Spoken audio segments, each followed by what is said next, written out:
मैं हूं आपके साथ पलक शर्मा। वक्त हो गया है उत्तर प्रदेश उत्तराखंड की बड़ी खबरों का, तो आइए रुक करते हैं प्रमुख खबरों की ओर, जहां पहली खबर चंदौली से है। चंदौली में दिन दहाड़े महिला की हुई हत्या। युवक ने अस्पताल में भर्ती महिला को मारी गोली। महिला की मौके पर ही हुई दर्दनाक मौत। गोली मारकर तमंचा लहराते हुए युवक अस्पताल से भागा है। भाग रहे आरोपी को स्थानीय लोगों ने दौड़कर पकड़ा है। मौके पर मौजूद लोगों ने आरोपी को जमकर पीटा है। सूचना पर पहुंची पुलिस ने आरोपी को लिया हिरासत में और साथ ही पुलिस आरोपी को हिरासत में लेकर कर रही है पूछताछ।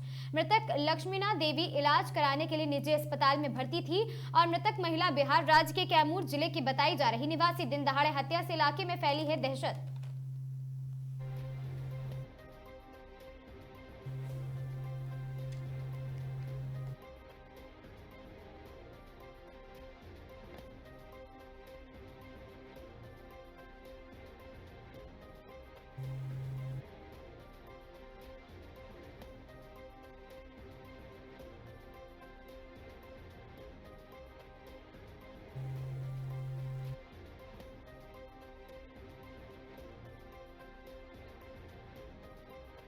थाना अलीनगर क्षेत्र में जीवक हॉस्पिटल है। यहाँ पर आज सूचना मिली कि एक लक्ष्मीना देवी नाम की महिला, जो कि भभुआ बिहार की रहने वाली है, वो अपने इलाज के लिए यहाँ पर एडमिट थी और आज एक अन्य अज्ञात व्यक्ति के द्वारा यहाँ पर आकर के उनको गोली मारी गई।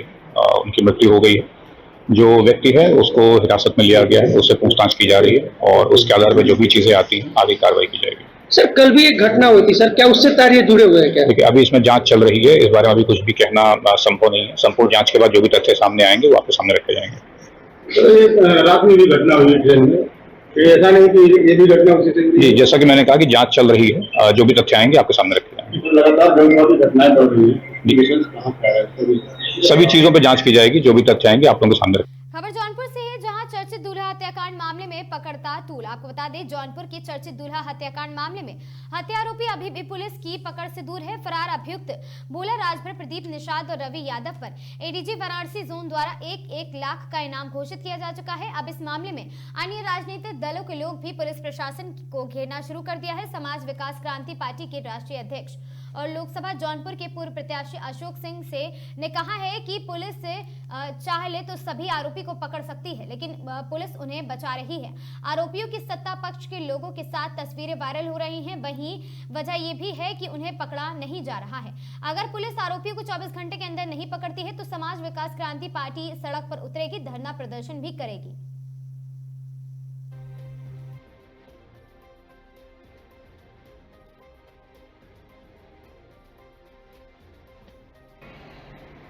दिन दहाड़े दूल्हा बारात लेके जा रहा है बिंद परिवार का और वहां पे उसकी निर्मम हत्या हो जाती है। आरोपी बाइक से गाड़ी को रुकवाते उसकी हत्या कर देते हैं और वहां पे से फरार हो जाते हैं। भोले राजभर, प्रदीप बिंद और रवि यादव अभी तक पकड़े नहीं गए। इसका क्या मतलब है? इसका मतलब है कि भारतीय जनता पार्टी का उनको संरक्षण मिला हुआ है। भारतीय जनता पार्टी कहती है, उत्तर प्रदेश के सीएम कहते हैं कि यहां अपराध जीरो है। यह अपराध नहीं तो क्या है? और इस तरह से उसको संरक्षण मिल रहा है कि आप सोचिए कि तीनों के तीनों अभी तक पुलिस के हत्थे नहीं चढ़े हैं। पुलिस बार बार इनाम की बात करती है, इनाम की घोषणा करती है, उनको अरेस्ट करने का काम नहीं कर रही है। 24 घंटे के अंदर ये अरेस्ट होना चाहिए। अगर अरेस्ट नहीं होते हैं तो समाज विकास क्रांति पार्टी रोड पे आएगी, आंदोलन करेगी, धरना प्रदर्शन करेगी पीड़ित परिवार को न्याय दिलाने के लिए। इसमें मुझे ऐसा लग रहा है कि बीजेपी की साजिश है। बीजेपी के कई नेताओं के साथ, मंत्रियों के साथ भोले राजभर का वीडियो वायरल है, फोटो है। तो इससे क्या साबित होता है कि भारतीय जनता पार्टी की पूरी तरह से संरक्षण में है यह भोले राजभर, क्योंकि इसके वीडियो वायरल हो रहे हैं, इसके जो फोटो हैं, उसके जो फुटेज मिल रहे हैं, ये क्या है? ये तो भारतीय जनता पार्टी के ही है ना संरक्षण में। तो पुलिस प्रशासन इसलिए नहीं ध्यान दे रही है कि इनका भारतीय जनता पार्टी का प्रेशर है। अगर इस प्रेशर में रहेंगे तो मैं बता दे रहा हूं कि समाज विकास क्रांति पार्टी सड़क पे उतरेगी, आंदोलन करेगी, धरना प्रदर्शन करेगी। अगर 24 घंटे में ऐसा नहीं हुआ तो मैं आंदोलन अपने पार्टी के कार्यकर्ताओं से कहूंगा और मैं खुद जौनपुर पहुंचूंगा और आंदोलन करूंगा, सड़क पे उतरूंगा। खबर चंदौली से है, जहां पंडित दीनदयाल उपाध्याय नगर मुगलसराय डीडीयू जंक्शन के पास जम्मू तवी एक्सप्रेस वे में एक युवक की गोली मारकर हत्या कर दी गई है। यह सनसनीखेज वारदात रविवार देर रात को हुई है, जिसके बाद ट्रेन में अफरा तफरी मच गई। आपको बता दें, सूचना मिलते ही जीआरपी और साथ ही रेलवे पुलिस मौके पर पहुंची और जांच भी शुरू कर दी गई है। बताया जा रहा है कि यह घटना रविवार रात करीब 1:30 बजे हुई है, जब Jammu Tawi express way DDU junction से लखनऊ की ओर जा रही थी और साथ ही ट्रेन के स्टेशन से निकलते ही एक अज्ञात व्यक्ति ने दूसरी यात्री के सिर पे गोली मार दी है, जिससे उसकी मौके पर ही मौत हो गई। वारदात की जानकारी मिलते ही जीआरपी रेलवे एसपी प्रशांत वर्मा और साथ ही जीआरपी सीओ कुंवर प्रभात सिंह और साथ ही जीआरपी प्रभारी सुनील कुमार सिंह तुरंत घटनास्थल पर पहुंचे हैं। पुलिस के साक्ष्य जुटाने के साथ साथ यात्रियों से भी पूछताछ शुरू कर दी है और साथ ही आपको बता दें कि पुलिस के अनुसार मृतक की पहचाना गया है, बिहार का है निवासी दिनेश साहू के रूप में उसकी पहचान हुई है। वो ट्रेन से लखनऊ की यात्रा कर रहा था और साथ ही जीआरपी एसपी प्रशांत वर्मा ने बताया है कि उन्हें मध्य रात्रि लगभग 1:57 पर सूचना मिली थी। उन्होंने कहा, जम्मू तवी एक्सप्रेस वे में डीडीयू जंक्शन से निकलते ही एक व्यक्ति ने दूसरे व्यक्ति के सिर पर गोली मार दी थी, जिससे उसकी वहां पर हालत खराब हो गई। और साथ ही आपको बता दें कि इस मामले में अधिक जानकारी के लिए हमारे साथ हमारे संवाददाता उमेश जुड़ गए हैं। उमेश जी, हम आपसे जानना चाहेंगे कि आखिर ये पूरी घटना क्या थी और कैसे एक चलती ट्रेन में इस घटना को अंजाम दिया गया। वो यात्री कहाँ से आया था और आखिर इस घटना के पीछे क्या आपसे रंजिश थी या क्या कारण था? जी, कल जी आपको बता दें, पूरा मामला जो है पंडित दीनदयाल उपाध्याय जो है दूसरे यात्री को गोली मार दी है। कुछ आपसी बातचीत के दौरान गुस्साए आरोपी ने युवक यात्री के सर में गोली मार दी, जिसके बाद घटनास्थल पर ट्रेन में ही यात्री की मौत हो गई। घटना के बाद ट्रेन में जो है हड़कंप मच गया। घटना की सूचना मिलते ही जीआरपी पुलिस जो है उसे आरोपी को गिरफ्तार कर लिया है। जी, और साथ ही जीआरपी एसपी प्रशांत वर्मा की ओर से क्या कुछ जानकारी दी गई है? जैसे कि जो आरोपी है उसकी पहचान हो चुकी, बिहार का निवासी बताया जा रहा है, तो इस मामले में प्रशांत वर्मा ने क्या कुछ जानकारी दी है? जी, आपको बता दें कि जो मृतक है उसकी पहचान जो है बिहार की रहने वाला है उसके रूप में हुई है। जो मृतक है उसकी पहचान जो है पूरे मामले की जांच पड़ताल कर रही है। युवक ने यात्री पर इतने बातचीत में क्यों गोली मारी, इसके पीछे कोई और कारण तो नहीं। पुलिस पूरे मामले की जांच पड़ताल कर रही है। जी, और साथ ही फिलहाल वहां पर क्या कुछ स्थिति बनी हुई है जिस वक्त ये घटना हुई? वहां पर प्रत्यक्षदर्शियों के द्वारा क्या कुछ बताया गया है कि कैसे घटना को अंजाम दिया गया या क्या कारण रहा था? कुछ प्रत्यक्षदर्शियों स्थानीय लोगों की तरफ से क्या कुछ कहना है इस पर? जी, आपको बता कि वो ट्रेन में सवार था, दूसरे व्यक्ति वो भी ट्रेन में सवार था। तो वो लखनऊ की तरफ जो है मृतक जो है जा रहा था, जो बिहार का रहने वाला है वह जो है लखनऊ की तरफ जा रहा था।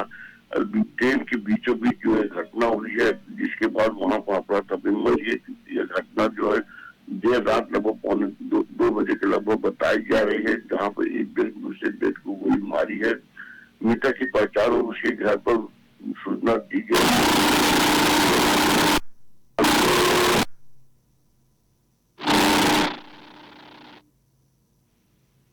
जी, तमाम जानकारी के लिए उमेश आपका बहुत बहुत शुक्रिया।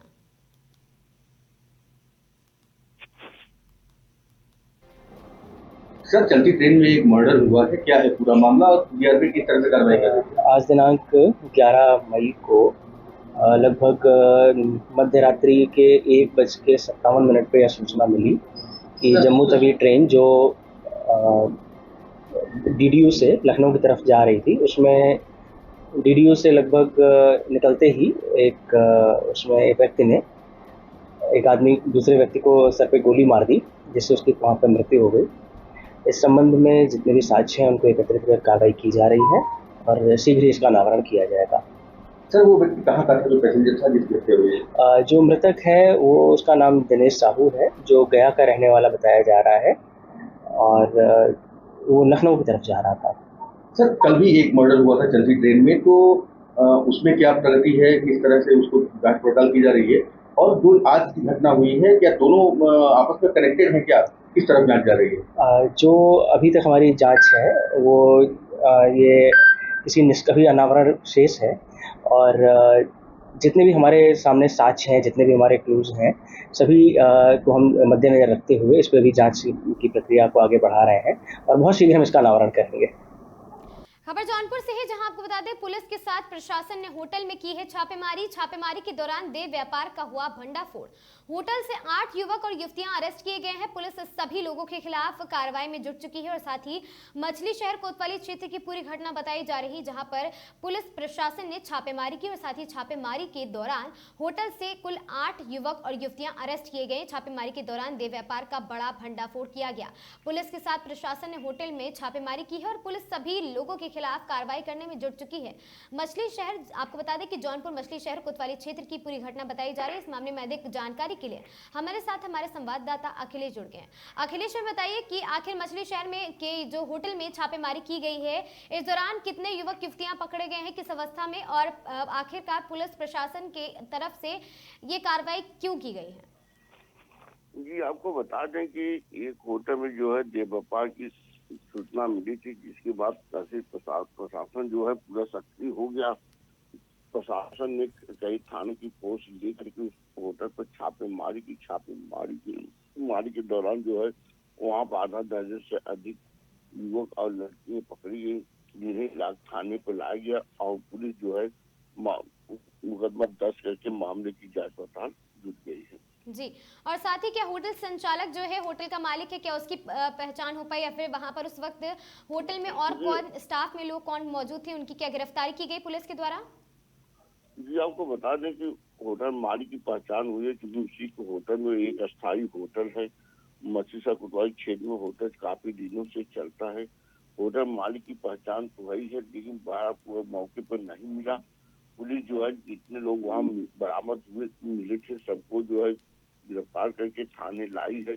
थाने लाने के बाद सभी के खिलाफ जो है मुकदमा दर्ज करके अगली कार्रवाई कर रही है। जी, और साथ ही बात अगर पकड़े गए युवक युवतियों की करें तो उनकी क्या कुछ पहचान हुई, उनके परिजनों को बुलाया गया, उन पर क्या कुछ कार्रवाइयां की गई हैं?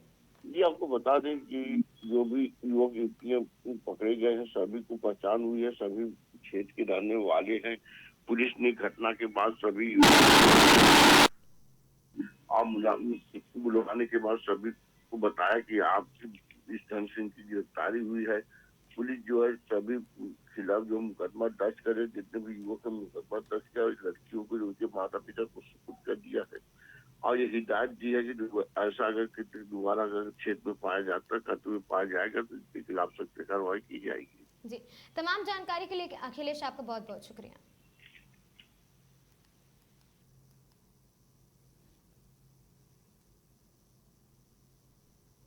जौनपुर से इस वक्त की बड़ी खबर, जहां जौनपुर जलालपुर थाना क्षेत्र त्रिलोचन महादेव मंदिर परिसर में वाहन से कुचलकर महिला की स्थिति नाजुक बनी हुई है। संभवतः 7 से 8 लोगों के घायल होने की सूचना भी है। उग्र हुए श्रद्धालुओं के वाहन को क्षतिग्रस्त भी कर दिया गया है।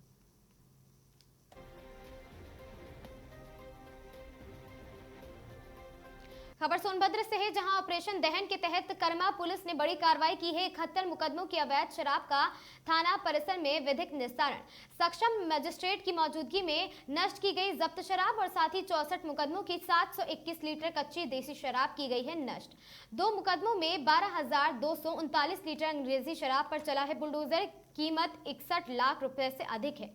और साथ ही 5 मुकदमों की 29 लीटर देशी सरकार शराब निस्तारण किया गया। गड्ढा खुदवा कर पर्यावरणीय मानकों के तहत नष्ट की गई है शराब। सोनभद्र पुलिस का अवैध शराब और मादक पदार्थों के खिलाफ अभियान लगातार जारी है।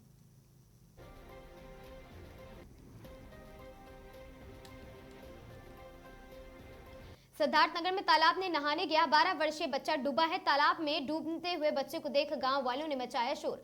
सूचना पर ग्रामीणों ने तालाब में उतरकर शुरू की है खोजबीन और साथ ही बर्डरपुर चौकी पुलिस ने मौके पर पहुंची और साथ ही गोताखोरों को बुलाया है। जिला अस्पताल में डॉक्टरों ने बच्चों को मृत घोषित कर दिया। हादसे के बाद परिवार में कोहराम मच गया, रो रोकर परिजनों का बुरा हाल है। मोहाना थाना क्षेत्र के नगर पंचायत बर्डरपुर के टोला सहजवान की घटना।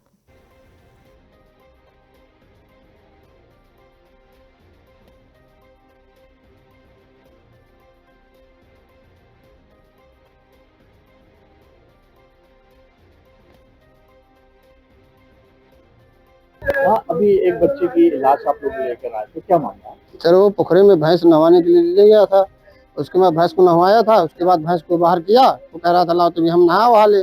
उसके बाद उसी में वो डूबने लगा। तो गाँव वाले सब देखे। उसके बाद जिसको जो भाई डूब के निकालना होगा, और जो पानी नहीं पाता तो वह नहीं जाएगा। इसलिए वो जो 2-4 आदमी हल्के देखे तो नहीं पाए। उसके बाद मल्लाह को बुलाया गया मुहाने से। वो आया। उसके बाद पूरा गांव थे, चौकी प्रभारी थे, पूरी स्टाफ थी। उसके बाद लाश वो बुड़ के सब लोग निकाले थे। उसके बाद जिला अस्पताल में डॉक्टर लेके आया गया। डॉक्टर ने क्या कहा? डॉक्टर वहाँ पे नहीं ले गए थे, यहाँ पे लाए थे। डॉक्टर को वहाँ नहीं दिखाए अस्पताल पे, यहाँ लाए डॉक्टर। यहाँ पे जब देखा डॉक्टर तो बोला एक्सपायर हो गया।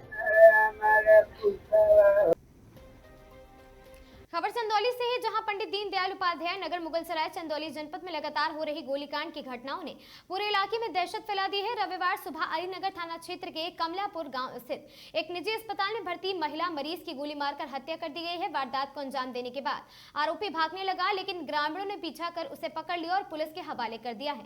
अस्पताल में घुसकर महिला को मारी गई है गोली। जानकारी के अनुसार मृतक महिला बिहार के कैमूर जिले की निवासी बताई जा रही है। वहां 5 मई से पैर में फ्रैक्चर के इलाज के लिए कमलापुर स्थित निजी अस्पताल में भर्ती थी। प्रत्यक्षदर्शियों के मुताबिक रविवार सुबह करीब 7 बजे एक लंबा युवक कंधे पर बैग लटकाए अस्पताल पहुंचा और उसने अपना ब्लड प्रेशर चेक कराया और फिर सीधे वार्ड की ओर बढ़ गया। स्टाफ ने उसे रोकने की कोशिश की, लेकिन उसने पिस्तौल तान दी। उसके बाद आरोपी वार्ड में घुसा और भर्ती मरीज महिला की कनपट्टी पर गोली मार दी। गोली लगते ही महिला की मौके पर ही मौत हो गई। वारदात के बाद आरोपी पुलिस से अस्पताल से बाहर भागा और साथ ही सड़क पर भी फायरिंग करते हुए फरार होने की कोशिश करने लगा। ग्रामीणों ने दौड़कर पकड़ा आरोपी। गोली चलाने की आवाज सुनते ही अस्पताल में अफरा तफरी मच गई। वार्ड बॉय, अस्पताल कर्मियों और साथ ही स्थानीय ग्रामीणों ने आरोपी का पीछा किया है।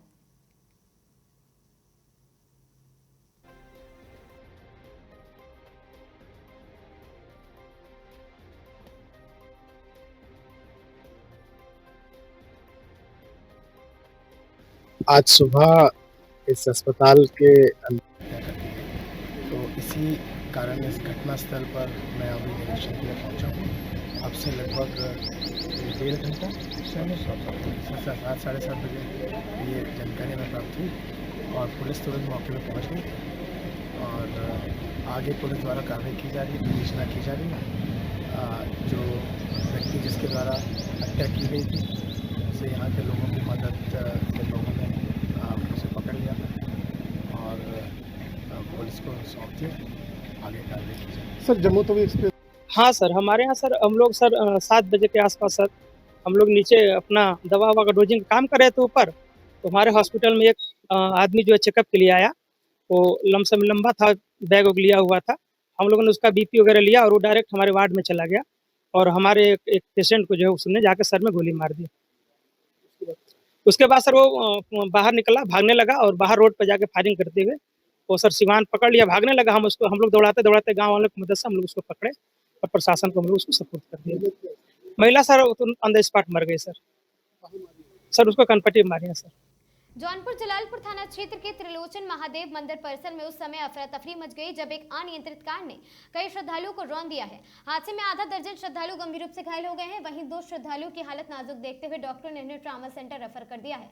प्रत्यक्षदर्शियों के अनुसार मंदिर परिसर में श्रद्धालुओं की भारी भीड़ मौजूद थी। इसी दौरान तेज रफ्तार कार आज अचानक से अनियंत्रित होकर लोगों के बीच जा घुसी है, जिससे मौके पर चीख पुकार मच गई। हादसे के बाद गुस्साए श्रद्धालुओं ने वाहन में तोड़फोड़ कर उसे क्षतिग्रस्त कर दिया। सूचना मिलते ही पुलिस और साथ ही प्रशासन की टीम मौके पर पहुंची और पुलिस ने चालक को हिरासत में लेकर पूछताछ शुरू कर दी है। घायलों को तत्काल अस्पताल पहुंचाया गया, जहां उनका इलाज जारी है। फिलहाल पुलिस पूरे मामले की जांच में जुटी हुई है और मंदिर परिसर में सुरक्षा व्यवस्था बढ़ा दी गई है।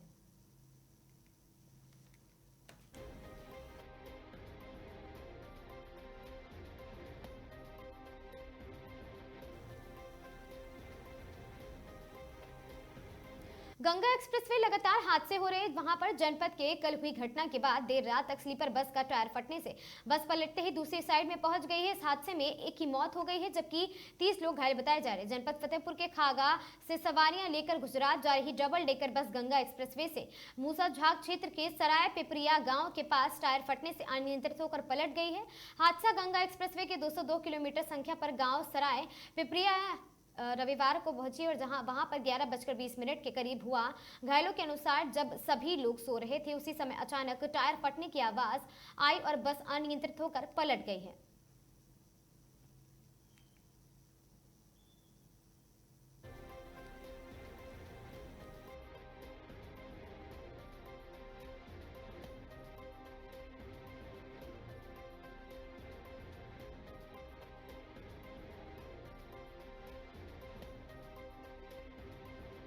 नाम है तुम्हारा?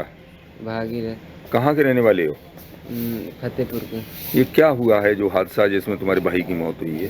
ये गाड़ी का आगे वाला टायर पंचर हुआ है और डिवाइडर में लड़ गई है। 3-4 लोग घायल हो गए हैं। मेरा भाई की डेड हो गई। अच्छा, भाई का क्या नाम था? अनुज। अनुज नाम था? हाँ, मैं भी घायल हो गया। अच्छा, जा कहाँ रहे थे तुम लोग? गुजरात। किस लिए जा रहे थे? कमाने। अच्छा अच्छा।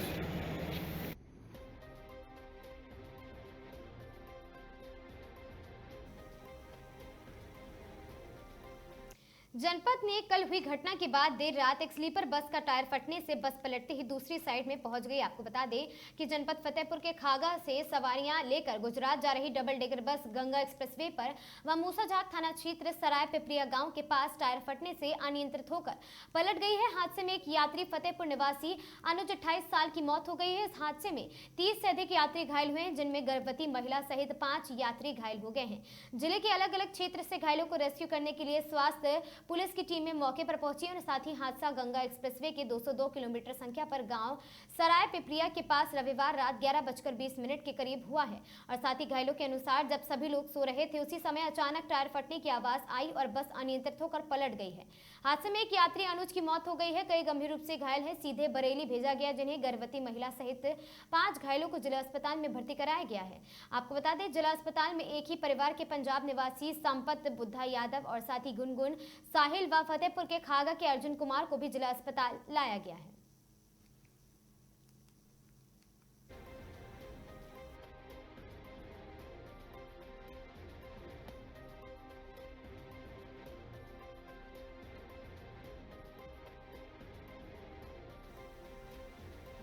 बहराइच लखनऊ हाईवे पर रुकनापुर के पास हुए भीषण सड़क हादसे में इंसानियत की मिसाल देखने को मिली है।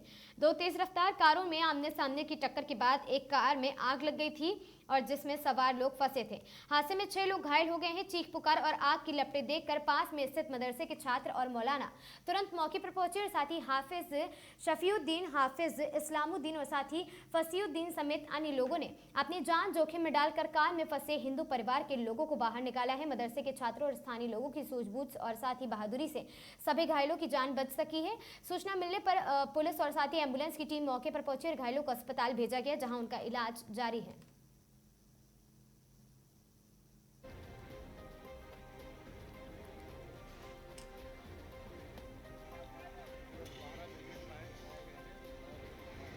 महोबा में दबंगों की दबंगई का मामला सामने आया है। चरखारी की काशीराम कॉलोनी में देर रात डीजे की तेज आवाज और शराब के नशे में हुड़दंग मचा रहे दबंगों को रुकने का परिवार की मुसीबत बन गई है। मना करने पर दबंगों ने घर में घुसकर पूरे परिवार को बेरहमी से पीटा है। मारपीट का वीडियो अब सोशल मीडिया पर तेजी से वायरल हो रहा है। महोबा जिले के गुंडागर्दी की एक ऐसी तस्वीर सामने आई है जिसने कानून व्यवस्था पर गंभीर सवाल खड़े कर दिया। मामला चरखारी थाना क्षेत्र की काशीराम कॉलोनी का है। यहाँ देर रात कुछ दबंग जन्मदिन की पार्टी के नाम पर न केवल तेज आवाज में डीजे बजा रहे थे बल्कि शराब पीकर जमकर उत्पात भी मचा रहे थे। और साथ ही आपको बता दें, आरोप है कि इन दबंगों ने न सिर्फ गाली गलौज की है बल्कि घर की बेटियों पर हाथ पकड़कर खींचने और उनके साथ अभद्रता करने की कोशिश भी की है। आपको बता दें कि जब पीड़ित परिवार ने इस शोर शराबे और गाली गलौज का विरोध किया तो इन दबंगों ने मर्यादा की सारी सीमाएं लांघ दी।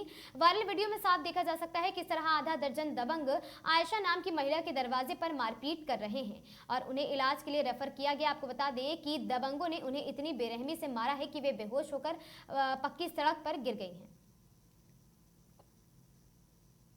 काम करके आए तो इनके घर में सलमान और बाबू और क्या नाम है चंद्रशेखर, ठीक है, और उषा, ये लोग 4-5 लोग थे। तो ये उसने लड़के भेजे इनके घर पे।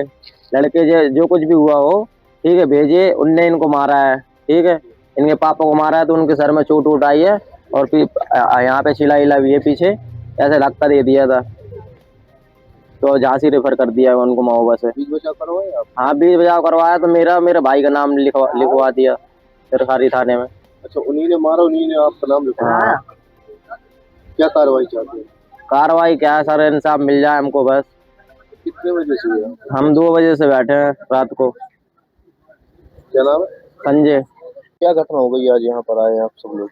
सर यहाँ इनके यहाँ पहले बर्थडे था तो उन्होंने रामनगर में मनाया था, फिर उसके बाद उठा के लेके आए डीजे, तो अपने घर पे मना रहे थे और फिर उसके बाद हम लोग बाहर बैठे रहे, फिर उसके बाद हम लोग अंदर लेटने चले गए। फिर इन लोगों का जो भी विवाद हुआ हो, हम बाहर निकले जब लड़ाई हो रही थी। इनके पापा बीच बचाव कर रहे थे, उनकी बहनों को मारा जा रहा था। इनके पापा को दिया धक्का तो वो पक्के रोड में गिर गए, तो वो बेहोश हो गए। 2 घंटे के लिए बेहोश डले रहे वहाँ पे। और जो बाबू है, सलमान है, ये लोग हाथापाई मारपीट करते रहे, गाली गलौज करते रहे। और आए दिन वो लोग शराब पी के और आए दिन लड़ते हैं वहाँ पे, और कहीं रहते हैं और कहीं उनका घर है और कहीं ठिकाना बनाते हैं। कॉलोनी में कोई रहना है नहीं है उनका, और कट्टा बंदूक दिखाते हैं जब भी आते हैं। और हमारे देवर हैं, वो देवर वहाँ पे था भी नहीं, उसका झूठा नाम लगा रहे हैं कि वो फंस जाए और उसको फंसाने के चक्कर में है। और सर वहाँ पे, और उसका नाम परदेसी है, उसको 24 घंटे वो फंसाने के चक्कर में रहते हैं। क्या कार्रवाई चाहते हैं? हम लोग ये कार्रवाई चाहते हैं कि वहाँ पे आके ना शराब पी जाए और ना कट्टा बंदूक दिखाए जाए, और जैसे बहन बेटियां सबकी रहती हैं वैसे रहा जाए। उसकी तो रहती नहीं है बहन बेटियां, हमारे लोग रहती हैं तो हम लोगों को बेइज्जती महसूस होती है। और पी के आके वो गुंडागर्दी बंद कर दी जाए, और वहाँ कॉलोनी जहाँ पे है उसका घर वहीं रहे और हमारी कॉलोनी में आके ना रहे। कितने लोग थे जिनने मार की? वो लोग 4-5 लोग थे।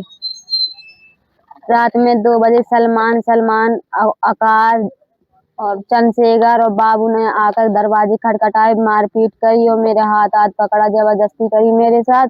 और जहाँ मेरे पापा को बहुत मारा, और पापा झांसी में भर्ती हैंगी।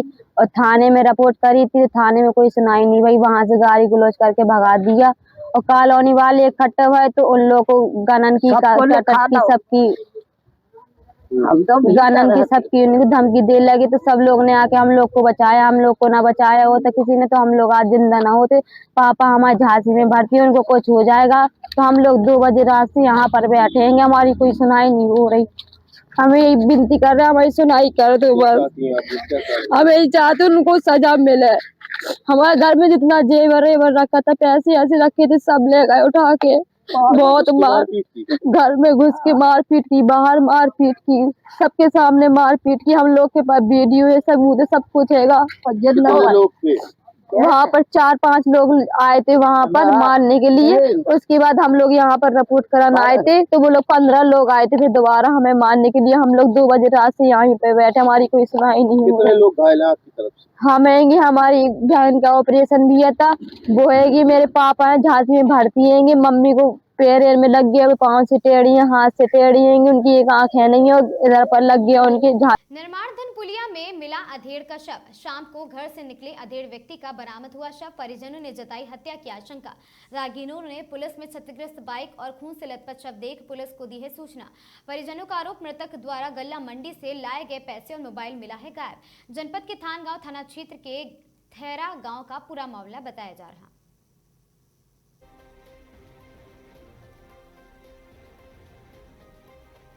जनपद बदायूं के बलसी थाना क्षेत्र के गांव बेहटा गुसाई रहने वाले जीवनपुरी ने अपने बेटे धर्मेंद्र पुरी उर्फ सोनी की शादी लगभग 2022 वर्ष पहले जनपद बरेली थाना शाही गांव काशीपुर के रहने वाले राम अवतार की बेटी सरिता के साथ धूमधाम से की थी। शादी के कुछ दिन बाद ही पति धर्मेंद्र अपनी पत्नी सरिता को बात बात पर मारने पीटने के साथ प्रताड़ित करने लगा। मारना पीटना उसका आए दिन का काम हो गया। थक हार कर सरिता ने अपने मायके वालों को इसकी सूचना दी। मायके वालों ने कई बार ससुराल के सम्मानित लोगों को इकट्ठा करके इसकी पंचायत भी बैठाई है, मगर धर्मेंद्र पुरी अपनी हरकतों से बाज नहीं आया। धर्मेंद्र पुरी आए दिन घर पर दोस्तों को बुलाकर शराब पीता था और जब उसके पास पैसे नहीं थे तो उसने अपनी जमीन जायदाद भी बेच दी। कल शाम के समय धर्मेंद्र ने अपने दोस्तों को बुलाया और घर में अपनी पत्नी सरिता से जबरदस्ती मुर्गे का मीट बनवाया। सभी दोस्तों के घर पर ही शराब पार्टी की। शराब पार्टी होने के बाद धर्मेंद्र ने अपनी पत्नी को मुर्गे की मीट की सब्जी जबरदस्ती खिलानी चाहिए, मगर उसने खाने से इनकार कर दिया क्योंकि उसकी पत्नी शाकाहारी थी। शराब के नशे में धर्मेंद्र ने अपनी पत्नी को विषाक्त पदार्थ दे दिया और मारा पीटा है। और मुर्गा उससे जबरदस्ती खाने को था, जब उसे देखा तो उसने जबरदस्ती उसको मुंह झेड़ दे दिया। हाँ, तो और इसका तहरा जो है इसका जेठ वो उपचार कर रहा था घर में, उसका जबरदस्ती उसने घर में मरवाया है। और एक इसका वो है, वो भी जेठ ही लगता है, सर्वेशपुरी और बल्दिया सुरेंद्रपुरी, वो इसका दलाल है। उसने हमसे एक बार बहुत हाथ जोड़े कि हम जिम्मेदार हैं, तुम्हारी बहन कुछ होता है, और कल से तीनों ये फरार हैं। अच्छा, ये सुनने में आया है कि शराब वगैरह पीता था, प्रॉपर्टी शराब पीता था, सारी प्रॉपर्टी इसने बेच रखी है ना। वो इसका आप जगह तो इसे बहुत मारता तोड़ता था। वो ये मुर्गा वाली बात कब? मुर्गा वाली बात तो पहले से ही है। कल उसने बहुत जबरदस्ती साथ में करी थी, बहुत मारा तोड़ा था उसे जबरदस्ती मुर्गा बनवाया था इसने, और मुर्गा बनवाने के बाद में उसके मुंह में जबरदस्ती को छेड़ा। जब उसे नहीं खाया तो बोले जहर का उसे मुंह में गिरा के जहर डाल दिया। क्या नाम था बहन का? बहन का नाम सरिता गोस्वामी था। और इसका पति का? इसके पति नाम सोनू पुरी उर्फ धर्मेंद्र पुरी।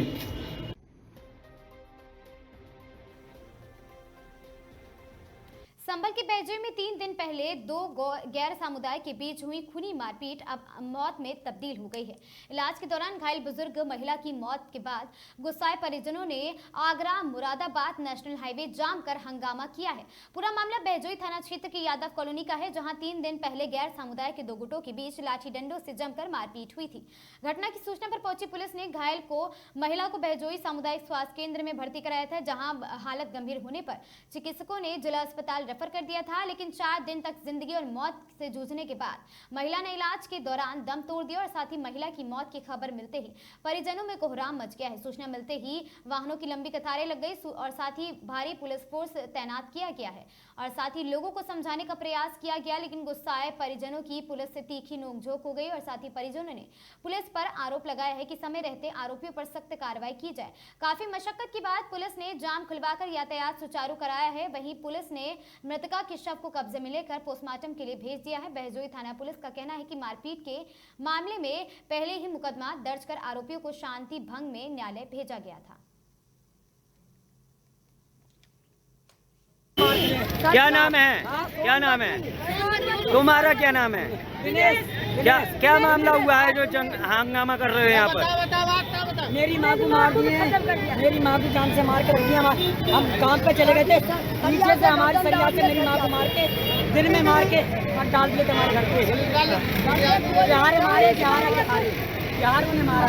कहाँ के लोग थे वो लोग? कहाँ के? एक जना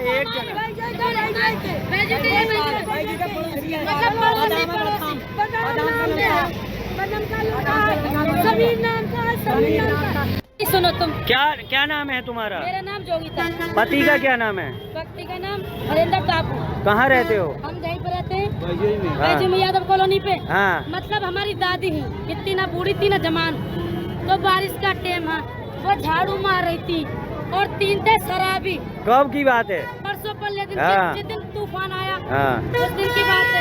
3 तारीख तो भाई साहब हम जानते ना, 4 तारीख हम वो तो जानते ना।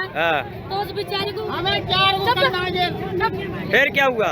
उन्होंने ये कहा था कि आप पता है हमने बुढ़ा ढूंढ लिया है। किसी बड़ी बूढ़ी को ऐसे कहना चाहिए? नहीं है, ऐसे ना कहना चाहिए। और उसने गाली भंडी दी होगी, ये गाली भंडी दी होगी बुढ़िया ने। तो इतना मारा उन बेचारियों को, इतना मारा जो बेचारी मर ही गई। अच्छा। अब फिलहाल भाई साहब वहीं पे रखी है। हाँ। पुलिस कहाँ पे रखी है? यादव कॉलोनी में रखी है। पुलिस वाले कहीं ना तो लाने दे रहे ना जाने दे रहे, मतलब उनका पैसा भी उनसे पैसा खाया पुलिस वालों ने। पैसा उधर भी। हाँ, क्या हुआ? उन्होंने पैसा खा के और उन्हें छोड़ दिया। उन्हें छोड़ दिया। हमें जो मांगे, हम पे इंसाफ चाहिए बस। अगर जैसे वो अपराधी नहीं पकड़े गए फिर क्या करोगे? आज आपने जाम क्यों लगाया है? हमने नू लगाया है कि वो अपराधी छूट गए। अपराधी छूटे क्यों? जब हमारा ना रहा तो उनका भी ना रहना चाहिए। गलत बात है मत? इंसाफ चाहिए। जब हमारा ना रहा तो उनका भी ना रहना चाहिए। पुलिस बदला तो नहीं पूरा करा सकती है अपना? बदला ना करा सकती तो उन्हें जेल तो करवा सकती है। हाँ। सजा तो दिलवा सकती है। आपकी क्या मांगे हैं अब? हमारी मांग है हमें सजा, जैसे उस बेचारी के साथ हुआ है उनके साथ होना चाहिए। हमें सजा चाहिए, इंसाफ चाहिए। तो इस बात को लेकर आपने आज जाम क्यों लगाया है? जाम क्यों लगाया है? हमने जाम नू लगाया है कि हमें इंसाफ ना मिल रहा है। अच्छा, क्या पुलिस पे भरोसा नहीं है? पुलिस पे भरोसा तो जब होगा भैया जब पुलिस हमारा काम करने देगी। हम जहाँ भी ला रहे तो पुलिस ये कह रही है न डंडों से मार रही है। और पुलिस क्या पोस्टमार्टम नहीं हुआ अभी? पोस्टमार्टम हो गया। हाँ। फिर सब काम हो गया। मेरा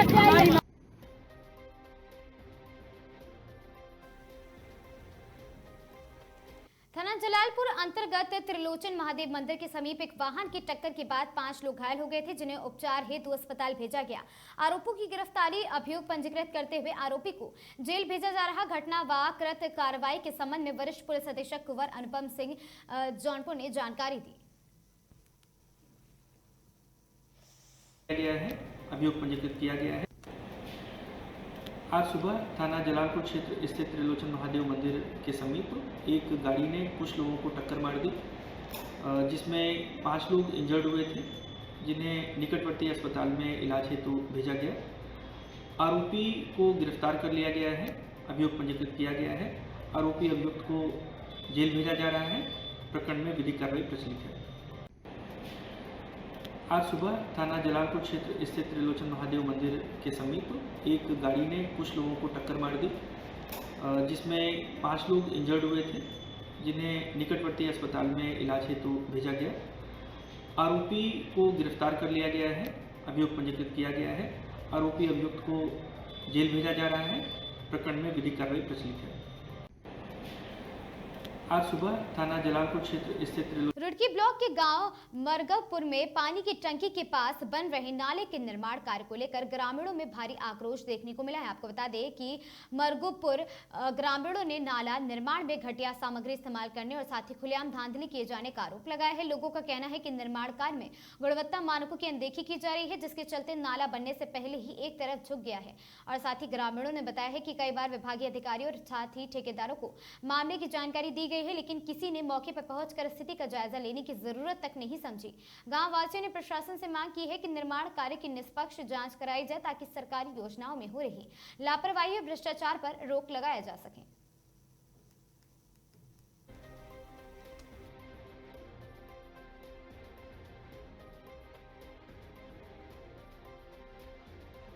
और जनता को तो हमारा निवेदन है कि इस काम को अच्छा से करा जाए और ठेकेदार से बोला जाए कि काम अच्छा करें, वरना इस पे आपत्ति डालेंगे सभी गांव वाले। नाम हुसैन अहमद है और सर ये नाला बन रहा मरूपुर की गहरी में, और सर नाला का काम हो रहा बहुत गंदा काम, वाले तिरछी हो रही, बीच में रोटी डाल रखी और कोई भी अच्छा काम नहीं हो रहा इसमें। ऐसा नाला बन रहा कि बरसात में चल नहीं पाने गए हो, बहुत गंदा काम हो रहा है इसमें। और जो ठेकेदार है कोई सुनवाई कर नहीं रहा, गंदा काम हो रहा बहुत ज्यादा, बरसात में चंडीगढ़ नाला है। अधिकारी से शिकायत की गई, अधिकारी ने शिकायत की, लेकिन हमने ठेकेदार से बोला था, वो कोई सुनवाई कर नहीं रहा। ये कह रहा सही है काम, तो आपको जहाँ शिकायत करनी आप कर लो, हमें कोई मतलब नहीं है। ऐसा बोला सारी तिरछी हो रही और बीच में रोटी डाल रखी है, आप देख सकते हो बिल्कुल तिरछी वाली हो रही हो, चलने वाली वाली नहीं है। गंदा काम हो रखा बहुत बुरा। जनता हमें चाह रही है कि नाला दोबारा तैयार करा जाए, क्योंकि जनता का पैसा लग रहा है इसमें। बन रहा है जो सही तरीके से नहीं बन रहा है। इसमें बीच में जो अवाल खड़ी हुई, इसमें बीच में रोड़े भरे गए और आप देख रहे हैं इसमें झुकाव हुई भारी है, नीचे 3 इंची ऊपर 1 फुट कर दिया जी। तो कि जब जड़ मजबूत नहीं होगी तो ये नाला कैसे चलेगा। शिकायत में करी जी थी, क्या आश्वासन दिया अधिकारी ने दिया, हम सही तरीके से बनाएंगे, ठेकेदार को कहा जाएगा। समस्या ये है, आप देख रहे हो यहाँ पर आप मीडिया ही है, इन नाला से भी झुकने पा रहा, जो हमारा नाला ऐसा हिसाब से बन जाए इसमें जनता को परेशानी न हो। नाला ये बता विधायक के कोटे से बनना या प्रधान के कोटे से बनना, ये बताएगा प्रधान या विधायक साहब। इतना होना चाहिए, इतना हमारा जनता की सही न बताए। क्या नाले में बड़ी दाम मैं इसका ड्रेन का ही काम करूँ, और ये जो ड्रेन हो, ये जो पलटी हुई सेंटरिंग भी सही नहीं है इसकी, कंक्रीट भी माल भी बढ़िया डाल रखा है, इसमें सीमेंट कम लगा रखा, ये टूट को हटको बनना चाहिए नाला भाई। और ये पानी कहाँ जाएगा? शिकायत की गई है भाई? अभी कोई शिकायत नहीं करी गई, लेकिन हमने आज ही चेक कराया, आज ही देखा गया। हम इसकी वो करना चाह रहे, ये पूरे का पूरा नाला टूटना चाहिए, हटको बनना चाहिए। लोगों का आरोप है कि नाला तो ठीक है, थोड़ा सा कोई वो नहीं है बनाने की जगह पे, तो ठीक बनाया गया है, लेकिन जो तो ये बढ़िया नहीं माल डाला गया इसमें, ये चलने का नहीं नाला। ये पहले ही पलट रही, अभी देखो अभी आपको भी दिख रही हो, पहले ही जब पलट रही हो, सेंटरिंग नहीं लगाई गई सही, कंक्रीट मार नहीं बढ़िया डाल रखा। क्या मांग करते हैं अधिकारी? भाई मांग अधिकारी से यो हमारी, यो टूटना चाहिए, टूट को हटको बनना चाहिए। यो बनता तो हम यहाँ धरना देंगे, सरकार को इस पैसे पर रोक लगानी चाहिए। ये मैं डॉक्टर नफीस, क्या करूँ, ये मरगूपुर गिद्दाड़ी का है, और जैसे कि आपने बात की है दूसरे लोगों से, उनका ये कहना है कि ये नाला जो है ना तिरछा बन रहा है, और उनका ये भी कहना है कि नीचे से जो इसकी दीवार है वो बहुत शॉर्ट है और ऊपर जाकर के लॉन्ग टर्म में कर दी गई है। और इस हिसाब से अगर हम देखते हैं, लोगों की बात के ऊपर यकीन करते हैं, जैसे कि आप भी देख सकते हैं, तो अगर इस तरीके से किया गया है तो इसमें धांधलेबाजी हुई है। सीधी सी सिंपल सी बात है। नीचे से अगर दीवार वीक है और ऊपर से अच्छी बना दी गई तो उसकी कंडीशन क्या है? तो ये वीक हो गई, तो ये चल नहीं पाएगा। जैसे कि लोग कह रहे हैं, यहाँ पे बहुत सारे लोगों से आपने बात की है, तो मैं भी यही कहूंगा, अगर आप लोगों के हिसाब से अगर ये नाला बना है और उसके अंदर दीवारें कमजोर है तो ऐसा काम नहीं होना चाहिए। गांव के हर एक बच्चे का अधिकार है कि इस अपने कार्य को अच्छी तरीके से कराए, ताकि आगे चल करके किसी भी गांव वाले को कोई समस्या ना हो। उसमें मेरा भी बराबर का अधिकार है, सभी गांव वालों का पूरा पूरा अधिकार है। अगर काम अच्छा होगा तो सभी शांति के साथ अपना पानी क्रॉस कर पाएंगे, नहीं तो यहाँ पे तालाब जैसे हालात बन जाएंगे।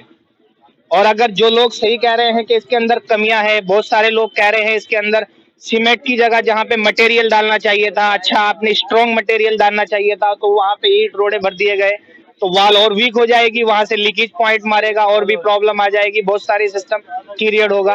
तो इससे सीधी सीधी बात ये जाती है कि कहीं ना कहीं इसके अंदर धांधलेबाजी है या कमीशन बेस है, पीछे अधिकारियों को बहुत ज्यादा कमीशन खिलाया गया है, कुछ ना कुछ प्रॉब्लम तो है। इस विषय में हमारी यही डिमांड है इन लोगों के हिसाब से कि इसकी अच्छी तरीके से, एक हिसाब से ये अच्छे से अच्छा करके बना दिया जाएगा। जब पैसा आया तो उसको लगाना चाहिए, अच्छी तरीके से काम करना चाहिए, किसी को आपत्ति ना हो इसमें।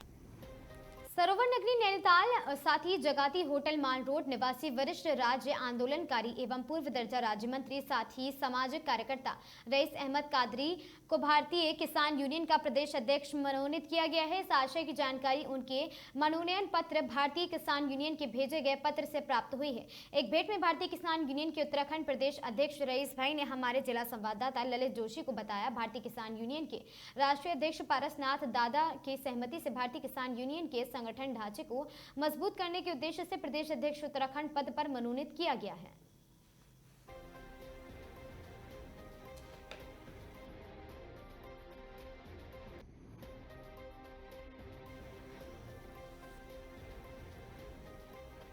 राष्ट्रीय राजमार्ग को लेकर सरकार एवं जिला प्रशासन लगातार गंभीर नजर आ रही है, जिसको लेकर उच्च अधिकारियों के द्वारा NHAI अधिकारियों को आदेश दिया गया है, जितने भी राष्ट्रीय राजमार्ग पर गड्ढे बने हैं उनको जल्द से जल्द भरने का कार्य किया जाए।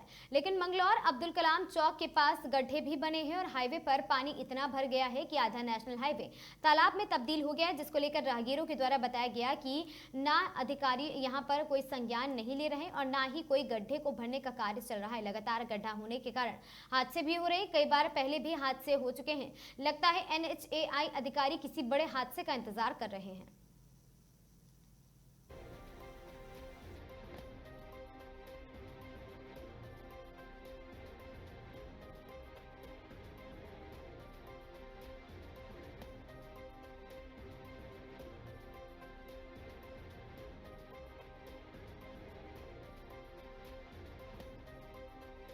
तो इससे बन रही है ये पानी यहाँ पर अब्दुल कलाम चौक पर जो पानी भरा हुआ है ये काफ़ी समय से समस्या है। हमने इस बारे में NH के अधिकारियों से अवगत कराया कि ये पानी इधर जो फैक्ट्री है शहद फैक्ट्री APS, वो रात में सारा पानी अपना जो वेस्टेज पानी होता है वो इसमें निकाल देता है नाले में, और वो यहाँ पर जो है ना इधर को इसका नाले का ढाल है मस्जिद की तरफ को, ये सारा पानी आकर यहाँ पर अब्दुल कलाम चौक पर जमा हो जाता है। हमने कई बार इस बारे में NH के अधिकारियों को बताया कि ये पानी वहाँ से आ रहा है, लेकिन अभी तक इसका कोई समस्या नहीं हुई। तबकि लोग यहाँ पर जो है ना, ये अच्छी जगह है, अच्छे अच्छे कपड़े लोग पहन के निकलते हैं और यहाँ पर इतनी छींटें सबको लगती है। सबसे बड़ी बात यही आती है कि सामने मस्जिद भी है, जी। नमाज पढ़ने के लिए नमाजी आते होंगे, तो कहीं ना कहीं सबसे बड़ी समस्या हर आदमी यहाँ पर जो है ना पानी के जो गंदा पानी है, इनका वेस्टेज पानी गंदा पानी है, हर आदमी यहाँ जो है ना इसके पानी से जो है ना सबको छींटें लग रही है। तो क्या कहना चाहेंगे जिस हिसाब से मयूर दीक्षित जो जिला अधिकारी उनके द्वारा कहा गया है कि कहीं भी रोड पर गड्ढा हो उसको मुक्त किया जाए, पानी भरा उसको मुक्त किया जाए, फिर क्या कहना चाहेंगे? अब क्या कहना चाहे इसके बारे में कितनी बार हमने अवगत कराया, NH के अधिकारियों को यहाँ पर आए भी, वो एक दो बार देख के गए, कह गए कि वो जो ना हम इसका जल्दी समाधान कर देंगे, कोई समाधान नहीं हो रहा, जबकि हमने खुद इसके बारे में लिखित में भी दिया है।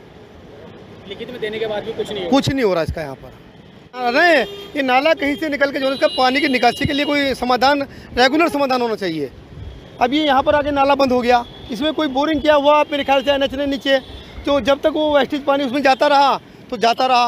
अब वो नाला वो बोरिंग बंद हो गया होगा तो आगे जो पानी नहीं जा रहा। अभी देखो पानी इतना हो गया कि यहाँ पर जो ना चाहे मछली पकड़ लो आगे। यहाँ पर ये अब्दुल कलाम चौक है, इतना बड़ा चौक है, इतने लोग आवाजाही है, सभी अधिकारी यहाँ से निकलते हैं, पता नहीं किसे नज़र पड़ रही, क्यों नहीं नज़र पड़ रही है, हमें समझ में नहीं आ रहा। कुल मिला के जो ऊपर आते हैं और आके देखते हैं और चले जाते हैं, आते हैं और देखते हैं चले जाते हैं, कोई समाधान इसका नहीं कर रहे हो।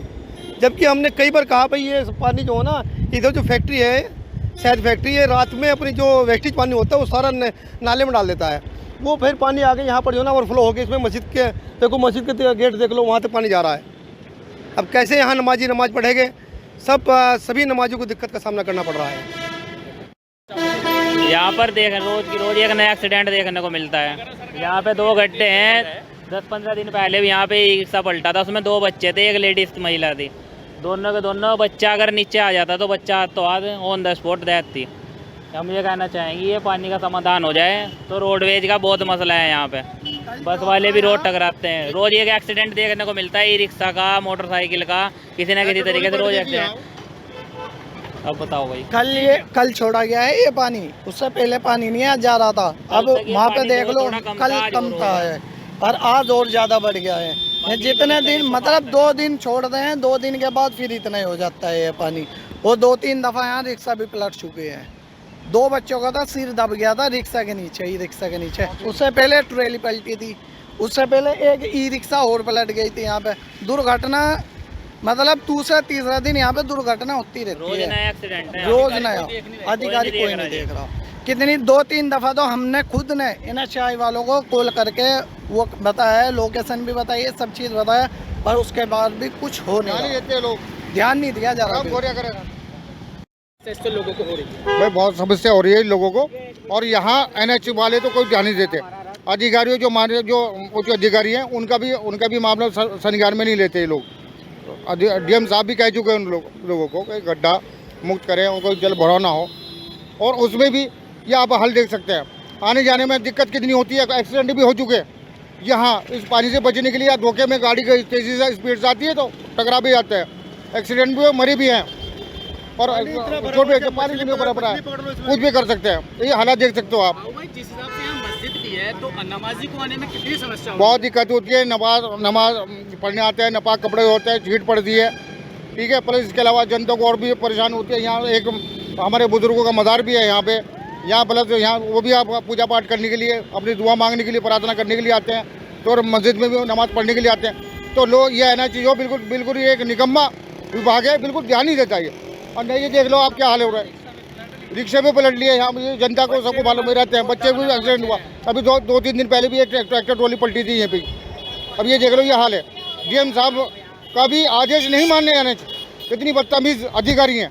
जिला अधिकारी मयूर दीक्षित का आदेश भी नहीं मानने से इनकार कर रहे हैं। ज्वाइंट साहब ने खुद यहाँ निरीक्षण किया। ज्वाइंट साहब ने खुद कहा कि इस समस्या का समाधान जल्द दो, लेकिन ज्वाइंट साहब का भी मामला उसके भी संज्ञान में नहीं लिया इन लोगों ने। और अब यहाँ नहीं, आप यहाँ से जाएंगे, आप मंगलौर के जितने भी रोड पे जाएंगे, आप रोडवेज साइड में भी, वहाँ जल भराव की समस्या अब भी है। वहाँ सफाई की व्यवस्था कुछ नहीं कर रखी इन लोगों ने। ये टोल टैक्स ले रहे हैं, टैक्स काट रहे हैं और कुछ नहीं कर रहे। और बाकी यहाँ लोगों को धमकी देते हैं, अगर वो कहते भी है जाओ भाग जाओ, जहाँ कहीं भी होगा जो होता है वो कर लो तुम। तो ये मामला है। जो हमारे ज्वाइंट साहब इतने बढ़िया ज्वाइंट साहब है, और तुम तत्काल प्रभाव से मतलब काम का आदेश करते हैं, आदेश भी होता है, लेकिन ये लोग ये आगे ये कार्रवाई नहीं करते। कार्रवाई करें, समस्या का सालो ये देख लो आप जल भराव क्या पोजीशन हो रही है, आप देख भी सकते हैं। ये सब खड़े हुए हैं यहाँ नाला पर।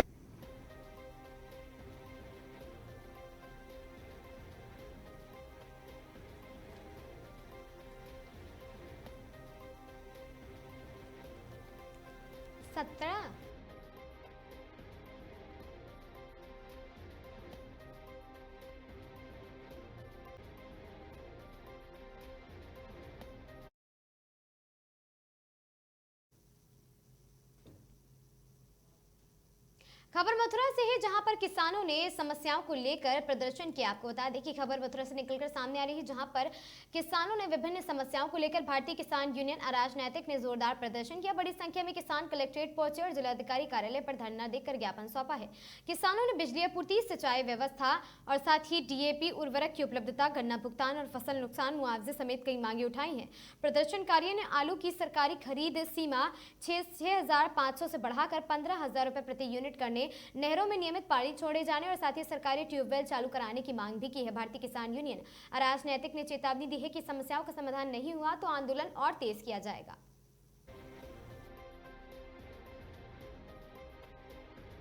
कार्यालय आए, किस समस्या देखो, आज 11 मई से ये कार्यक्रम पहला मथुरा से हमने भगवान की नगरी से किया है और हमारा 4 जून तक के पश्चिमी उत्तर प्रदेश के विभिन्न जिलों में जाना है। कल आगरा है, फिर फिरोजाबाद, मैनपुरी। आलू किसान और आलू का ये बहुत बड़ा क्षेत्र है। इस बार आलू 100 रुपये कुंटल, 50 रुपये कुंटल और खेत बागों में बोरा सहित देख रहे हैं। ये जो वर्चस्व का युद्ध चल रहा अमेरिका और इराक का, खाड़ी देशों में जो हमारा आलू जाता था वो जाना बंद हो गया, जिसके कारण हमारा रेट कम हो गया। हम मांग करते हैं कि सरकार ने जो निर्धारित किया है 6,500 रुपये प्रति क्विंटल टन खरीदने का, हम मांग करते हैं कि इसे कम से कम 15,000 रुपये। और यहाँ जो ओलावृष्टि बेमौसम बरसात हो रहा है, बहुत बड़ा नुकसान इस बार हुआ है। मीडिया के माध्यम से जानकारी हुई तमाम लोगों के माध्यम से, ये करीब 29 साल के बाद मई के महीने में बरसात हो रही है। जानकारी तो ये भी हो रही है कि समंदर भी 1 किलोमीटर पीछे चला गया। तो हम आपके चैनल के माध्यम से लोगों को, किसानों को, मजदूरों को और खास करके राजनीतिक नेताओं को और अधिकारियों को कि जब दैवीय आपदा, कभी प्रलय आएगी तो ये प्रलय नहीं देखेगी कि ये मथुरा का कलेक्टर है तो हमारी लहरें, हमारी हवा, हमारा तूफान कलेक्टरी को छोड़ दे। उसके जो वेग में आएगा, जो सामने आएगा, सबको मरना है। तो हम चाहते हैं कि वृक्षारोपण भी होना चाहिए और जो किसान भी, हम आप भी जो गलती करते हैं सभी को सुधार करके किसान हित में गांव ग्रामीण, जब गांव मजबूत होगा तभी इस देश की ताकत मजबूत होगी। तो विभिन्न जिलों का दौरा करने के बाद में अगर तब भी सरकार और प्रशासन सही तरीके से नहीं सुनता है, एक बड़ा कार्यक्रम लखनऊ में होगा। इसमें हमारी मांग है कि गन्ना किसानों का भुगतान, पश्चिमी उत्तर प्रदेश में गन्ने के रेट, जो गन्ने का मूल्य है वो बढ़ाया जाए, क्योंकि हमारी लागत बहुत ज़्यादा आ रही है और हमें उतना प्रॉफिट नहीं है। किन किन जिलों में आपकी गन्ना प्रदर्शन किया जाएगा? ये हमारा, ये आज मथुरा से शुरू है, फिर ये मंडल जो आगरा मंडल है इसके सभी जिलों में जाएंगे, अलीगढ़ जाएंगे और मेरठ मंडल है, मुरादाबाद मंडल है। 24 जिलों का हमारा कार्यक्रम है, 24 दिन का। और फिर इसके बाद में सरकार को एक चिट्ठी लिखेंगे। अगर सरकार तब भी नहीं सुनती है तो बड़ा आंदोलन उत्तर प्रदेश की धरती लखनऊ में होगा, क्योंकि मुख्यमंत्री जी कहते हैं कि भ्रष्टाचार खत्म हो गया। आप कचहरी में लेखपाल के पास चले जाओ, कोई काम कराने बिना पैसे दिए आपका काम नहीं किया। थाने में चले जाओ, दलाल लगे हैं उनके, पुलिस को बिना पैसे दिए काम नहीं होगा। मैं मुख्यमंत्री को अच्छा मानता हूँ, वो ईमानदार वो नेता हैं, वो चाहते हैं कि प्रदेश में खुशहाली आए, किसान खुशहाल हो, लेकिन उनकी टीम के जो अधिकारी हैं वो अच्छे लोग नहीं, वो कहीं ना कहीं भ्रष्टाचार के समंदर में डुबकी लगा रहे हैं। और जब तक मुख्यमंत्री जान पाते हैं तब तक के वो लूट लाट के किनारे हो जाते हैं। इसलिए लोगों को जागृत करने के लिए, उनको जगाने के लिए, बताने के लिए, और इसमें खास करके किसानों को निर्णय लेना होगा, क्योंकि आज पूरे उत्तर प्रदेश देश में जिस तरीके से किसान संगठनों का निर्माण हो रहा है, बताओ 30-30 साल के लड़के जो हैं राष्ट्रीय अध्यक्ष हैं, 38 साल हो गए हमको किसान राजनीति करते हुए, और 20 साल का लड़का जो है राष्ट्रीय अध्यक्ष बन रहा है। ये राष्ट्रीय अध्ययन नहीं बन रहे, किसानों के नाम पे किसान संगठन किसानों को ठगने का काम कर रहे हैं। इसमें भी प्रदेश और देश के किसानों को सोचना होगा कि कहाँ हमको जाना चाहिए, कहाँ नहीं जाना चाहिए। इन्हीं तमाम बातों को लेकर हम 24 दिन के भ्रमण पर पश्चिम उत्तर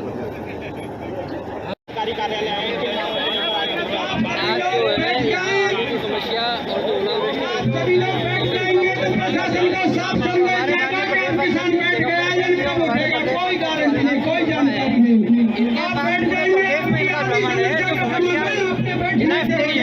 उनको ये स्वयं जिला मुख्यालय में जाकर देखेंगे और नहीं होते हैं और कामयाब नहीं होते हैं। किसानों का काम ये नहीं करते अधिकारी। बड़ा आंदोलन लखनऊ में किया है।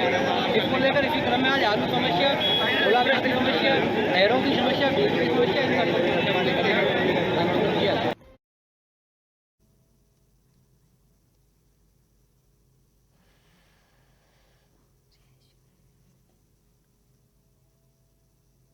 रिहायशी कॉलोनियों को लेकर वहां पर अवैध कारोबारों को लेकर साथ ही कामों को लेकर अवैध व्यावसायिक गतिविधियों के विरोध में जिलाधिकारी को ज्ञापन सौंपा गया। मथुरा की तिलक नगर कॉलोनी के निवासियों ने रिहायशी क्षेत्र में संचालित हो रहे व्यावसायिक गतिविधियों के विरोध में जिलाधिकारी को ज्ञापन सौंपकर कार्रवाई की मांग की है। स्थानीय निवासियों का कहना है कि तिलक नगर कॉलोनी पूरी तरह आवासीय क्षेत्र है, जहां करीब 100 परिवार निवास करते हैं और आरोप है कि कॉलोनी के कुछ मकानों में इलेक्ट्रॉनिक सामान के व्यापार सहित अन्य व्यावसायिक गतिविधियां संचालित की जाए। शिकायत में मकान नंबर 6, 8, 11, 13, 20, 33, 66, 67, 68 और 69 का उल्लेख किया गया है। निवासियों के अनुसार इन गतिविधियों के चलते दिन भर भारी वाहनों के बाहरी लोगों की आवाजाही बनी रहती है, जिससे कॉलोनी का माहौल प्रभावित हो रहा है। स्थानीय लोगों ने बताया है कि व्यावसायिक गतिविधियों के कारण बच्चे, महिलाएं, बुजुर्गों को परेशानी का सामना करना पड़ता है। मुंह क्यों छुपा रहे हो भाई साहब? गोदाम तो आपका ही है। मुंह क्यों छुपा रहे हो? गोदाम तो आपका ही है। क्या नाम है आपका? मैं निर्मल चतुर्वेदी हूँ। क्या मामला है पूरा और कहाँ का है? यही मामला पंजाबी कॉलोनी तिलक नगर का है हमारा, और यही है गोदाम है, 8-10 गोदाम है और गोदाम के साथ साथ ज्वलंत पदार्थ का ज्यादा है। मेरे घर के जो बिल्कुल दीवार है उससे सटा हुआ है, जबकि उसमें कोई सुरक्षा नहीं है, कोई सिलेंडर नहीं है, कुछ भी नहीं है। वहाँ पर पूरी कॉलोनी में हम बहन बेटी बिल्कुल असुरक्षित हो गए। जिस तरह से हम रहते थे वो हमको अब नहीं है सुरक्षा। 10 तरह का इंसान आता है, देखो आएगा जहाँ गोदाम होंगे वहाँ आकर के और बस छीटाकसी करते हैं। लड़कियों को हमको निकालने जाना पड़ता है गेट तक, जबकि हम रात बिरात अपने आ जाते चले जाते, कोई परेशानी नहीं थी। हम बहुत परेशान हैं बस। अब क्या कहना चाहेंगे आप? अब हम ये कहना चाहेंगे कि इन गोदामों को जल्दी से जल्दी हटाया जाए और हमें पर्सनल लड़ाई हमारी किसी से नहीं है। बस साहब ने क्या आश्वासन दिया? उन्होंने आश्वासन दिया, प्राधिकरण के लिए हमें ट्रांसफर किया है कि वहाँ जाइए आप। क्या नाम है आपका? विजय। कहाँ के निवासी? हम तिलक नगर पंजाबी कॉलोनी। क्या मामला है जो जिलाधिकारी? मामला हम जिलाधिकारी जी के इसलिए आए थे कि हमारे मोहल्ले में 8-10 साल से गोदाम बन गए हैं, जिसमें प्लास्टिक का कारोबार बहुत ज़्यादा होता है। सभी ज्वलनशील पदार्थ हैं, सभी में कुछ रेडीमेड गारमेंट्स हैं और कुछ प्लास्टिक के काम है और प्लास्टिक फाइल का काम है, जो कि हमारे मोहल्ले में 8-10 साल से चालू है, जिसमें कि कई चोरियां हो चुकी हैं। और अभी हाल फिलहाल में हमारे यहाँ 54 नंबर में चोरी हुई थी, जिसके कारण सभी लोग इकट्ठे हुए कॉलोनी के और उन्होंने पुलिस से शिकायत की थी। पुलिस भी आई थी हमारे मोहल्ले में 2-3 बार, तो हमने पुलिस से शिकायत की तो पुलिस ने जब जानकारी की तो इसमें बाहर के कई लोग आते जाते दिखाई दिए हैं। तो इसमें कि 100-150 लेबर कम से कम हमारे मोहल्ले में रोज आती है, जिससे सभी मोहल्ले की लेडीसें, बच्चे सब दुखी हैं, क्योंकि आने जाने से हमारे कॉलोनी का माहौल ख़राब हुआ। प्लस सिक्योरिटी नहीं है हमारे मोहल्ले में, और जिसमें कि 18 नंबर के पीछे एक मर्डर हो चुका है अभी 1-2 साल पहले। यही चोरी गोदामों में चोरियां होती हैं, गोदाम में ही चोरी करने के इरादे से ही पब्लिक आती है, क्योंकि गोदाम बंद रहते हैं, कोई वहाँ नहीं रहता है। जैसे कि शॉर्ट सर्किट से 6 नंबर में आग लग चुकी थी अभी 1 साल पहले, उसमें मोहल्ले वालों ने बुझाई और फायर ब्रिगेड 1 घंटे बाद आई, जिसमें हम सभी लोग वहाँ पे कॉलोनी के मौजूद थे, जिन लोगों ने उस आग पे काबू पाया। और एक साड़ी गोदाम है जिसमें कि लोडिंग अनलोडिंग इतनी होती है कि मोहल्ले में बच्चे बाहर नहीं खेल पाते, ना ही निकल पाते हैं। और जितने भी लेबर आती है, जो साड़ी के बराबर साड़ी का गोदाम है, जो उसके आसपास बच्चे रहते हैं, लेडीसें रहती हैं, लड़कियां रहती हैं, जिनके घर में ये छीटाकसी करते हैं लेबर, और एक लड़की से बदतमीजी भी की थी उन्होंने, जिससे कि उससे शिकायत करने पर उसने उस कारीगर को वहाँ से भगा दिया। फिर कहता है कि मेरे यहाँ पर तो कोई नहीं आता है, जबकि उसके यहाँ पे कम से कम 30-40 लेबर आती है और अनलोडिंग होती है, जिससे कि माहौल कॉलोनी में लेडीजें नहीं रह पाती हैं। हम लोग अपने अपने कामों पे चले जाते हैं, सब लोग पीछे लेडीजें रह जाती हैं घरों में। आपसे मुलाकात की, क्या आश्वासन दिया? उन्होंने कहा है प्राधिकरण विभाग में जाके मिलने के लिए बोला है उन्होंने, उनको हमने एप्लीकेशन दी है। सभी लेडीज हमारे यहाँ मोहल्ले की आई हैं हमारे साथ में, यहाँ पे सभी परेशान हैं, बहुत औरतें हमारे ना, हमारी बहन बेटी। खबर चंदौली से है, जहां चंदौली पुलिस को मिली है बड़ी कामयाबी। आपको बता दें कि पुलिस ने तस्कर के कब्जे से 20 गौवंश मुक्त कराए हैं। मौके से 3 गौ तस्करों को किया गिरफ्तार। तस्कर पुलिस से बचने के लिए गौवंश को जंगल के रास्ते पैदल ले जा रहे थे बिहार। तस्कर यूपी के जिलों में सस्ते दामों में गौवंश खरीद कर ले जाते थे और साथ ही गौवंश बिक्री से मिले पैसे आपस में करते थे बंटवारा। गिरफ्तार तस्कर चंदौली जिले के नौगढ़ थाना क्षेत्र के बताए जा रहे निवासी।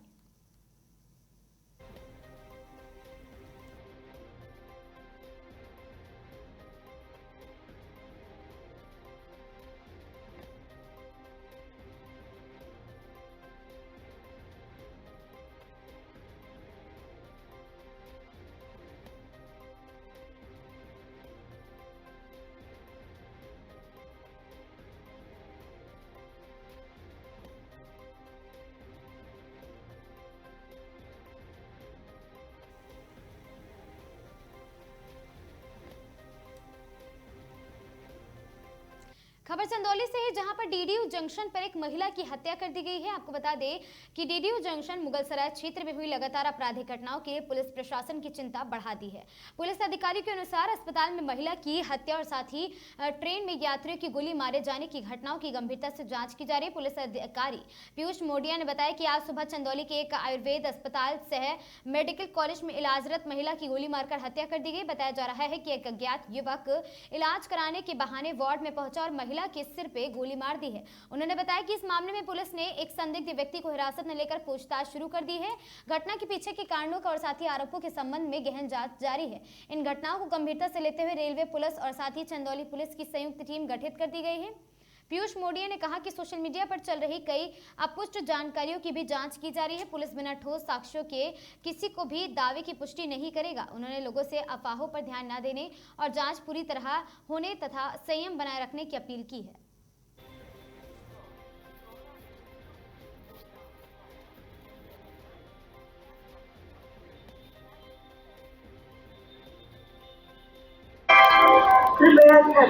आज सुबह जनपद चंदौली में एक आयुर्वेद अस्पताल है और मेडिकल कॉलेज, उसमें एक महिला भर्ती थी। तो बाहर से एक व्यक्ति आया और इलाज अपना स्वयं कराने के बहाने आया था। अंदर आकर उसने वार्ड में सामने जिस बेड पे महिला बैठी थी उसके पास में जाकर उसे गोली मार दी। महिला की मौके पर मृत्यु हो गई।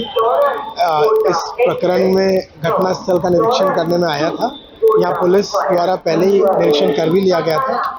एक व्यक्ति को हिरासत में लिया गया है और पुलिस द्वारा विवेचना की जा रही है। उसके पश्चात मैं मुगलसराय स्टेशन पर आज इसलिए आया हूँ क्योंकि कल सुबह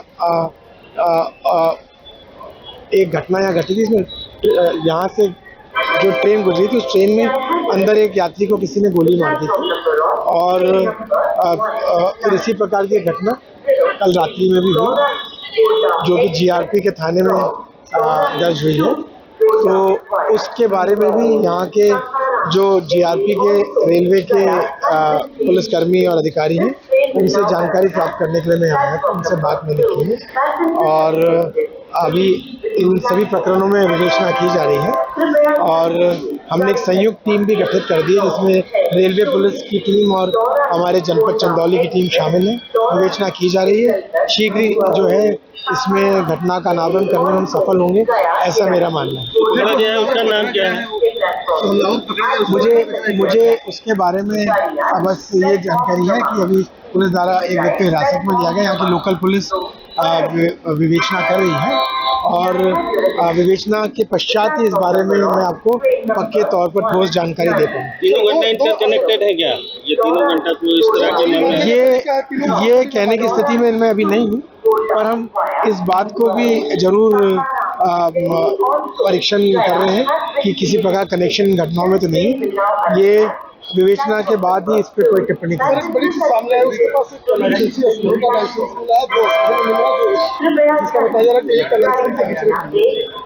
देखिए, ये सुनी सुनाई बातों के आधार पर मैं कोई टिप्पणी नहीं कर सकता। सभी चीज़ें एकदम सत्यता का परीक्षण करने के बाद ही कहना उचित होगा।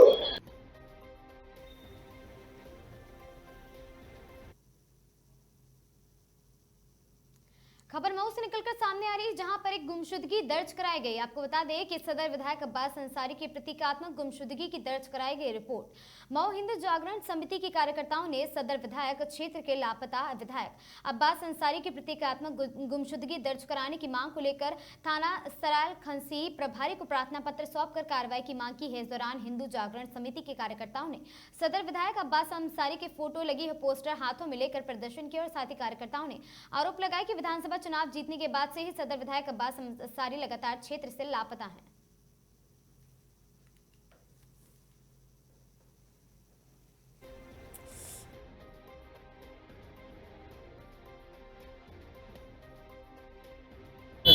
मैं रोशन सोनी नगर अध्यक्ष हिंदू जागरण समिति। किस तरह का पोस्टर लिए है, क्या हम आपके माध्यम से ये बताना चाहते हैं कि आज के डेट में लोग पद लेना चाहते हैं, जैसे कि मंत्री, महामंत्री, सभासद, नगर अध्यक्ष, जो भी। लेकिन अगर इनका देखा जाए, अब्बास अंसारी जो हैं विधायक हैं, बहुत बड़ा पद है, लेकिन विधायक का कोई मतलब नहीं है। बस विधायक बन गए, छोड़ छाड़ के चले गए।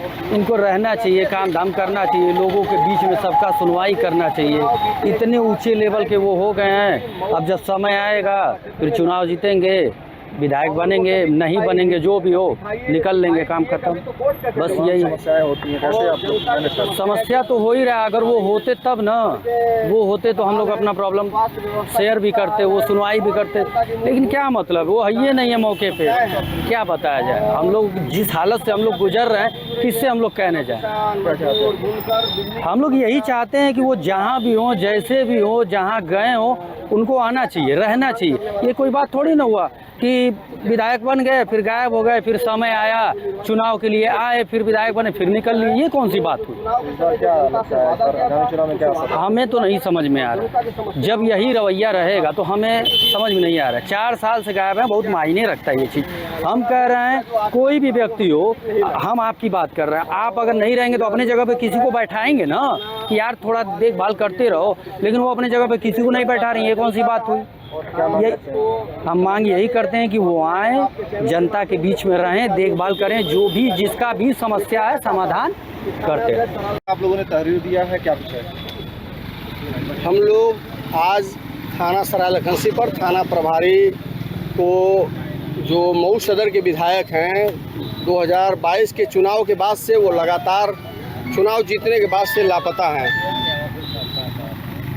उसी के संदर्भ में हम लोगों ने एक प्रतीकात्मक गुमशुदगी की रिपोर्ट दर्ज करने के लिए थाना प्रभारी को हम लोगों ने एक ज्ञापन दिया है। दिक्कतें होती हैं विधायक क्षेत्र में नहीं रहते हैं? बिल्कुल दिक्कतें होती हैं। जो जनता की समस्याएं हैं उनके समाधान के लिए कोई उपलब्ध नहीं है, और जनता दर दर की ठोकर खा रही है। जनता जिस विश्वास से अब्बास अंसारी को जनादेश दिया था और भारी मतों से चुनाव जिताया था, आज जनता की बात को कोई सुनने वाला नहीं है। मऊ विधानसभा में जनता की समस्याएं दिन प्रतिदिन बढ़ती जा रही है, लेकिन विधायक की उपस्थिति क्षेत्र में नगण्य है। देखा जाए तो आगामी चुनाव आने वाला है, तो तमाम नेता चुनाव के समय आ जाते हैं, उसके पहले गायब हो जाते हैं। देखिए, यह उनका जो ये आचरण है, यह लोकतांत्रिक मर्यादाओं के विपरीत है, और लोकतंत्र में यह चिंता का विषय है कि विधायक चुनाव के समय क्षेत्र में आए और फिर गायब हो जाए, और धार्मिक उन्माद के चलते, जाति उन्माद के चलते इनको वोट दे के इनको जनप्रतिनिधि बनाया जाए, और ये 5 साल तक जनता के सुख दुख में शामिल न हो, जनता के सुख दुख में खड़े न हो, यह गंभीर विषय है। से कुछ बात विवाद हुआ है, क्या है? SHO का जो आचरण है वह ठीक नहीं है। हम लोग एक शांति प्रिय तरीके से, लोकतांत्रिक तरीके से ज्ञापन देने आए थे, और वो जैसे लगता है कि वो तानाशाही पर उतर आए हैं। उनका आचरण जो है वो ठीक नहीं था, हम लोगों को अच्छा नहीं लगा। क्या मांग करते हैं? मांग करते हैं कि कम से कम जिले के जो वरिष्ठ अधिकारी हैं, कम से कम उनके आचरण पर ध्यान दें और उनको सही करें, नहीं तो हिंदू जागरण समिति के कार्यकर्ता आर पार की लड़ाई लड़ना जानते हैं और जेलखाना सब देखे हैं, ठीक है। इन सब चीज़ों से हम लोगों पे कोई फ़र्क पड़ने वाला नहीं है। हम लोग शांति व्यवस्था में विश्वास करते हैं और हम प्रशासन के विरोधी नहीं हैं, हम उनका सहयोग करना चाहते हैं। लेकिन अगर कोई छेड़खानी करने की कोशिश करेगा और हमारे साथ कोई बदतमीजी करने की कोशिश करेगा तो उनको उसी भाषा में जवाब दिया जाए। इन खबरों में आज के लिए बस इतना ही। ऐसी खबरों से लगातार जुड़े रहने के लिए बने रहें हमारे साथ और देखते रहें आगाज टाइम्स।